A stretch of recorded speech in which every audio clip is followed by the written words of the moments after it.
Good morning विद्यार्थियों, केम छो बधा मजामां। आज આપણે ધોરણ 5 વિષય હિન્દી એમાં પાઠ 15 ખરગોશ और હાથી એનો લેક્ચર 2 ભણીશું। લેક્ચર 1 માં આપણે પાઠની ચર્ચા કરી, તેની વાર્તા સાંભળી, સમજી, શબ્દાર્થ લખ્યા અને અભ્યાસની ચર્ચા કરી હતી। હવે આજે આપણે આગળ સ્વાધ્યાયની ચર્ચા કરીશું। તો જુઓ, સ્વાધ્યાયમાં प्रश्न नंबर 1 છે, प्रश्नों के उत्तर दीजिए। निम्नलिखित प्रश्नों के उत्तर दीजिए એટલે કે નીચેના પ્રશ્નના જવાબ આપો। એમાં પહેલો સવાલ છે, खरगोशों के बिल कहाँ थे એટલે કે સસલાઓના દર ક્યાં હતા। તો આપણે તેના જવાબમાં લખી શકીએ, खरगोशों के बिल जमीन के अंदर थे। સસલાઓના દર જમીનની અંદર હતા। પછી પ્રશ્ન નંબર 2, खरगोशों का सरदार क्या बोला। ससलाओं सरदार शू बोल्यो। तो तेना जवाब में खरगोशों का सरदार बोला, हमारे कुछ भाई धरती पर रहने आए हैं और हम चांद के भांजे हैं। आप हमारे भाई बंधुओं को चांद में देख सकते हैं। એટલે કે સસલાઓનો સરદાર શું બોલ્યો કે અમારા ઘણા બધા ભાઈઓ, અમારા કેટલાક ભાઈઓ ધરતી ઉપર રહેવા આવ્યા છે અને અમે ચાંદા મામાના ભાણિયા છીએ, તેથી આપ અમને અમારા ભાઈ બંધુઓને તમે ચાંદમાં જોઈ શકો છો। પછી પ્રશ્ન 3, પૂર્ણમાસી का चांद कैसा होता है।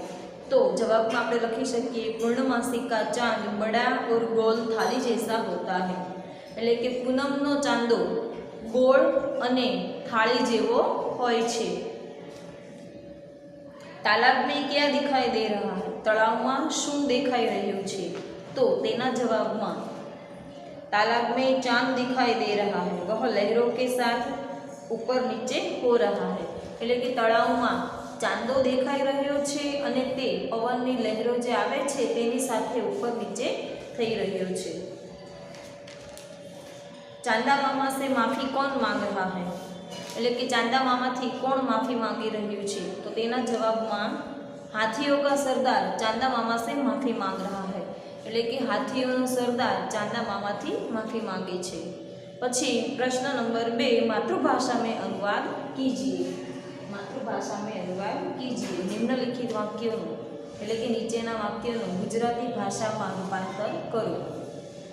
તો પહેલું વાક્ય, સરોવર કે કિનારે ગીલી જમીન थी। એનું વાક્ય શું થાય, સરોવરના કિનારે ભીની જમીન હતી। हम चांद के भांजे हैं, અમે ચંદ્રના ભાણેજ છીએ। પછી ત્રીજું વાક્ય, હાથીઓ के झुंड में कुछ शरारती हाथी थे। એટલે કે હાથીઓના ટોળામાં કેટલાક તોફાની હાથી હતા। ચોથું, खरगोशों के सरदार ने एक उपाय सोचा। સસલાના સરદારે એક યુક્તિ વિચારી, એક ઉપાય વિચાર્યો। बराबर। હવે પ્રશ્ન 3, પૂર્ણમાસી कब होती है और अमावस्या कब। એટલે કે પૂર્ણમાસી પૂનમ ક્યારે હોય છે અને અમાસ ક્યારે હોય છે।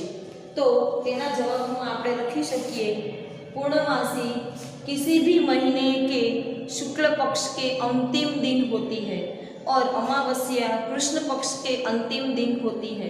એટલે કે કોઈપણ મહિનાની અજવાળિયાનો છેલ્લો દિવસ પૂનમ કહેવાય છે અને અંધારિયાનો છેલ્લો દિવસ અમાસ કહેવાય છે। બરાબર છે। અહીંયા આપણે આ સ્વાધ્યાયની ચર્ચા પૂરી કરી।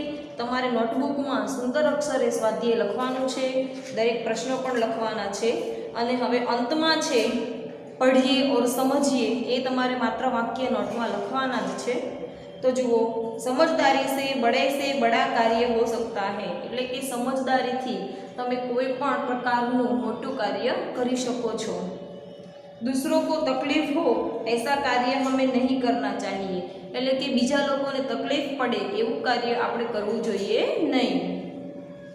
जल्दबाजी से कार्य सफल नहीं होते, धीरज से कार्य सफल होते हैं।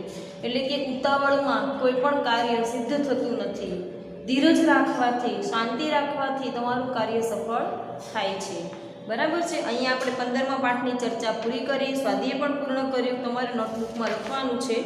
અને હવે આગળ છે પાઠ 16 पहेलियाँ। એમાં જુઓ, पहेलियाँ सबको पसंद आती हैं। पहेलियाँ समस्या या प्रश्न के स्वरूप में होती है। पहेलियाँ એટલે કે આપણે આપણી ભાષામાં કહીએ તો ઉખાણા દરેક લોકોને પસંદ આવે છે અને તે હંમેશા પ્રશ્ન કે કોઈ મુશ્કેલીના સ્વરૂપમાં જ હોય છે। उन्हें समझना बड़ा रसप्रद होता है, तेने समझવું ખૂબ જ રસપ્રદ હોય છે। पहेलियाँ हमारे विचार करने की शक्ति को बढ़ाती है और ज्ञान में वृद्धि करती है। એટલે કે પહેલિયા જે છે ઉખાણા એ આપણે વિચારવાની શક્તિને વધારે છે અને આપણા જ્ઞાનમાં વૃદ્ધિ કરે છે। બરાબર છે, તમે ગુજરાતી ભાષામાં ભણી ગયા છો ઉખાણા તે અહીંયા આપણે જોઈએ પાઠ 16 પહેલિયા। બરાબર, તો જુઓ એમાં પહેલો ઉખાણો છે गोल गोल घर है मेरा हर कमरे में रस, ज्यों ही मुंह में रखोगे हो जाओगे मस्त।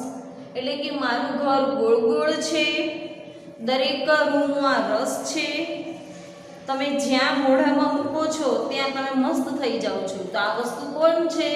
તો છે જલેબી। બરાબર।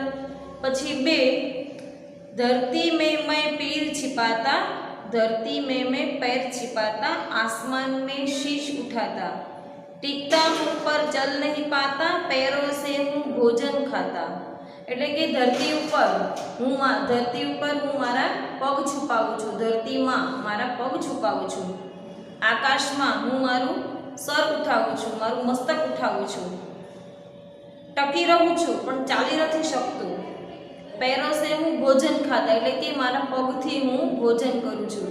તો આ વસ્તુ કઈ છે? તો આ વસ્તુ છે વૃક્ષ।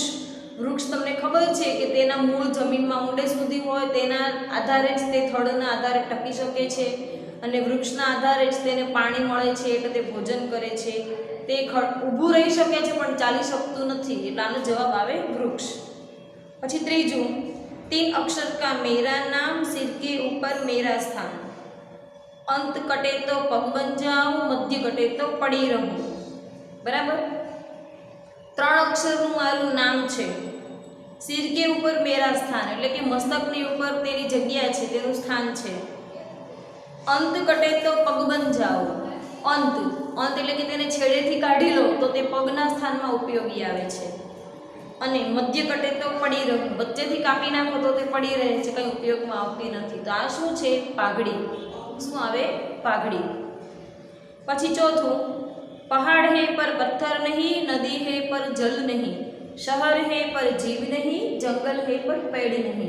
એટલે કે પહાડ છે પણ પથ્થર નથી, નદી છે પણ પાણી નથી, શહેર છે પણ ત્યાં જીવન નથી અને જંગલ છે પણ ત્યાં વૃક્ષ નથી। તો એવી કઈ વસ્તુ છે કે જેમાં બધું દર્શાવવામાં આવે? તો તે છે નકશો। બરાબર છે। પછી પાંચમું कागज का घोड़ा धागे की लगाम, छोड़ दे धागा तो करे सलाम। એટલે કે કાગળનો ઘોડો અને દોરીની લગામ। ઘોડા જે લગામ હોય એ કાગળનો ઘોડો છે અને દોરીની લગામ છે। જો તમે એ દોરી છોડી દો તો સલામ કરે। તો આ શું છે? પતંગ। બરાબર। આને શું કહેવાય? પતંગ। તમારે નોટબુકમાં સુંદર અક્ષરે આ 5 પહેલી લખવાની છે અને તેના જવાબ લખવાના છે, ચિત્ર દોરવાના નથી। बराबर। હવે એનો આપણે અભ્યાસ જોઈએ તો પહેલીના અભ્યાસમાં તો એમાં જુઓ पेड़ हमें किस तरह मददरूप होते हैं। प्रश्न नंबर 1 છે કે પ્રશ્નો કે ઉત્તર એમાં पेड़ हमें किस तरह मददरूप होते हैं એટલે કે ઝાડ આપણને કેવી રીતે મદદરૂપ થાય છે તો તેના જવાબમાં पेड़ हमें छाया देते हैं, फल फूल देते हैं, लकड़ियाँ देते हैं और जीने के अत्यंत उपयोगी प्राणवायु देते हैं, इसलिए पेड़ हमें उपयोगी है। बराबर। એટલે કે વૃક્ષો આપણને છાંયો આપે છે, ફળ ફૂલ આપે છે, લાકડું આપે છે અને એના કરતાં પણ આપણા જીવન માટે ઉપયોગી આપણને પ્રાણવાયુ ઓક્સિજન આપે છે। આવી રીતે વૃક્ષો આપણને ઉપયોગી છે। आपको खाने में कौन सी मीठी चीज़ें पसंद है? तो आमा તમારે તમારી પસંદગી પ્રમાણે નામ લખવાના છે કે તમને જમવામાં કઈ મીઠી વસ્તુ એટલે કે ગળી વસ્તુ પસંદ છે? તો અહીંયા આપણે મેં મારી રીતે જવાબ લખ્યો છે कि हमें खाने में मिठाई, बासुंदी, हलवा आदि मीठी चीज़ें पसंद है। પછી ત્રીજું, पतंग के अलग अलग नाम होते हैं, उनकी सूची बनाइए। तो ये तो તમને ખબર જ હશે કે પતંગના અલગ અલગ નામ છે તેને આપણે કઈ રીતે ઓળખીએ છીએ। તો તેના જવાબમાં पतंग के अलग अलग नाम इस प्रकार है। पतंगना अलग अलग नामों आ प्रमाणे छे। ढाल, चांदेदार, आंखेदार, चील, नवरंग, तुक्कल आदि है। बराबर। स्वाध्याय छे पहलो प्रश्न छे पढ़िए और समझिए। तो एमां जुओ तमने विलोम शब्द आपेला छे। धरती तो एनो जवाब छे आसमान, उठाता तो गिराता, ऊपर तो नीचे, शुरुआत तो अंत અને શહેર તો ગામ। હવે આ જે પાંચે પાંચ શબ્દો તમને આપેલા છે એનો આપણે વાક્ય પ્રયોગ કરવાનો છે। એમાં પહેલો શબ્દ છે हम धरती पर रहते हैं, हम आसमान में नहीं रहते। જુઓ ધરતી અને આસમાન જે આપેલું છે એનો વિલોમ શબ્દનો તમને અહીંયા પ્રયોગ થઈ ગયો છે કે આપણે ધરતી ઉપર રહીએ છીએ, આપણે આકાશમાં રહેતા નથી। પછી એમાં બીજું વાક્ય છે ઉઠાતા गिराता। तो એનો આપણે વાક્ય પ્રયોગ કરવો હોય તો हमें गिरते हुए को उठाना चाहिए, हमें किसी को भी गिराना नहीं चाहिए। એટલે કે આપણે જે પડી ગયું હોય એને ઉઠાવવું જોઈએ, આપણે કોઈને પછાડવા જોઈએ નહીં। ત્યાર પછી ત્રીજું છે ઉપર નીચે। તો એના માટેનું વાક્ય શું બનશે કે આસમાન ઉપર है, ધરતી નીચે है। એટલે કે આકાશ ઉપર છે અને ધરતી નીચે છે। પછી ચોથું છે शुरुआत और अंत। तो एमा वाक्य प्रयोग कई रीते बनशे? हमें पढ़ाई में शुरुआत से ध्यान देना चाहिए, आपणे भणवामां शुरुआतथी ज ध्यान देवुं जोईए। अंत में हमें फिर पछताना न पड़े, एटले के पाछळथी अंतमां आपणे पछतावुं पड़े नहीं। शहर गांव। तो शहर का जीवन अत्यंत प्रवृत्तिमय है, शहरी जीवन अत्यंत प्रवृत्तिमय है। और गांव का जीवन अत्यंत शांत है, गामडानुं जीवन तमने अत्यंत शांत लागे छे। बराबर। हवे त्यार पछी छे प्रश्न नंबर 3 पढ़िए और समझिए। तो एमां जुओ पर्यायवाची शब्दों एटले के समानार्थी शब्दो आपेला छे। हर रोज तो एनो समानार्थी छे हमेशा। पछी पहाड़ तो एनो समानार्थी छे पर्वत। पछी पेड़ तो एनो समानार्थी छे वृक्ष। पछी धरती तो एनो समानार्थी छे पृथ्वी। पछी छे शीश एनो समानार्थी छे मस्तक। હવે આ બધા પાંચે પાંચ શબ્દોનું આપણે આગળનાની જેમ વાક્ય પ્રયોગ કરવાનો છે। તો એમાં જુઓ પહેલું તમને આપેલું છે ઉદાહરણ, मैं हर रोज दूध पीती हूँ, હું દરરોજ दूध પીઉં છું। मैं हमेशा दूध पीती हूँ, હું કાયમ दूध પીઉં છું। તો આ રીતે જે વાક્યના શબ્દો આપેલા છે એનો આપણે વાક્ય પ્રયોગ કરીએ। તો જુઓ એમાં પહેલું તમને આપેલું છે, પહેલું તો આપણે જોઈ લીધું હર રોજ અને હંમેશા। પછી બીજું છે પહાડ અને પર્વત। તો એનો વાક્ય પ્રયોગ કઈ રીતે થશે? રાહુલ પહાડ પર ચડતા હે, રાહુલ પહાડ પર ચढ़े છે। રાહુલ પર્વત પર ચડતા હે, રાહુલ પર્વત પર ચढ़े છે। પછી ત્રીજું છે પેડ અને વૃક્ષ। તો પેડ હમે છાયા દેતા હે, ઝાડ આપણને છાયો આપે છે। વૃક્ષ હમે પ્રાણવાયુ દેતા હે, વૃક્ષ આપણને પ્રાણવાયુ આપે છે। પછી છે ધરતી અને પૃથ્વી। તો ધરતી પર हम रहते हैं, ધરતી ઉપર આપણે રહીએ છીએ। પૃથ્વી પર हम रहते हैं, પૃથ્વી ઉપર આપણે રહીએ છીએ। ત્યાર પછી પાંચમું છે शीश મસ્તક। તો हमें बड़ों के सामने शीश झुकाना चाहिए, આપણે વડીલોની સામે માથું નમાવીને ચાલવું જોઈએ। हमें बड़ों के सामने मस्तक झुकाना चाहिए, આપણે મોટા લોકોની સામે માથું નમાવીને ચાલવું જોઈએ। બરાબર છે। અહીંયા આપણે આની ચર્ચા એટલે કે પહેલિયા જે છે એ આપણે પૂર્ણ કરીએ છીએ। હવે તમને અહીંયા પ્રશ્ન નંબર 5 આપેલું છે। એમાં જુઓ चित्र आधारित शब्दों की सूची। તમને અહીંયા ચિત્રના આધારે તેના નામ લખવાના છે।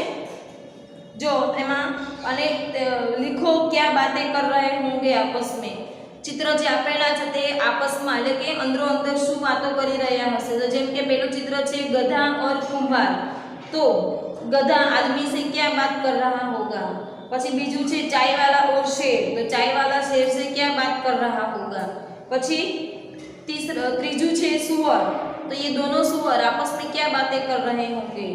પછી ચોથું છે વિક્રમ બેતાલ से क्या बातें कर रहा होगा।